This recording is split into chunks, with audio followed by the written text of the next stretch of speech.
এটা ওর শেষ বক্তব্য। এক সপ্তাহ পরে মুর্শিদাবাদে যাচ্ছি, আমি প্রমাণ করে দেব ভারতবর্ষের সংবিধান আইন শেষ কথা বলে, কোন বাপের আবার শেষ কথা বলে না।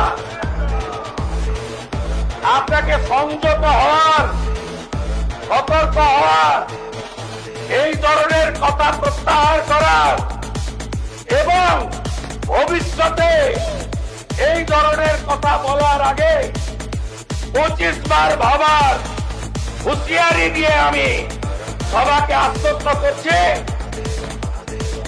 আপনারা ভাবছেন কেস হয়েছে, অ্যাকশন কবে হবে?